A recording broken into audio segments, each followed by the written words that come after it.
Hello mga kabagagnaong. Aw, mga mong manday. Mga mong pas kabagagnaong. Di bitaw mayong hapon din ninyong tanan diha mga madi.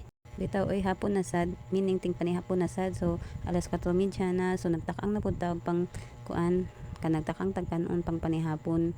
Need na pud magdungag mga jay kay ting kuan na pud, ting lamoy na pud unyan taud-taud day, ting lamoy sa mga way trabaho sa kalibutan.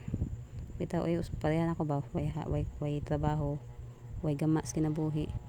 Bitaw naghaling bitaw ko diri mga madam, kabaw man dita maghaling aning kahoy sa sugangan. Kamo mga madam, kabaw mo ani kadilit mo diha mga kuan, mga ana diha og kuan stove og mga butin, di ba?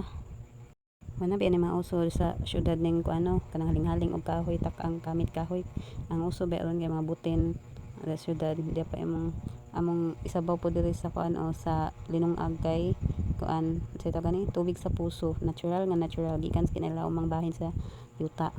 Di pay bayad, free ra na siya kay pinahimo nagtuyo diri, private property nya.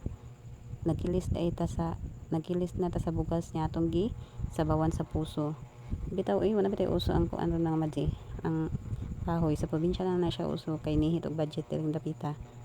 Mas more on kahoy ang probinsya kay minus og income kumpara syudad nga dali ang income pero bayron pud tanan lagi, gamay lihok dikang, gamay lihok to bayad, gamay lihok palit, kinahanglan gid gamay lihok palit kuot, kinahanglan daghag sud ang panadlanan. Andre sa probinsya kay more on kuan diri kanang sana hapsay nya, minus og gastuhan kay minus man og source of income, so may panggasto, so medyo daginot pud tipid tipid wa dito lagi.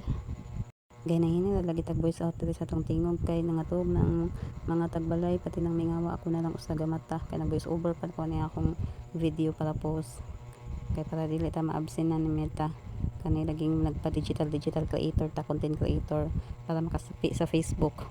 May na lang ni may trabaho na mapaabot ginagmay, di ba? So mga to mga madi, naglungag ta diri pang panihapon kay naabay tay mga junakis need pa kanon ting gutom na pud rong taud-taud mga madi.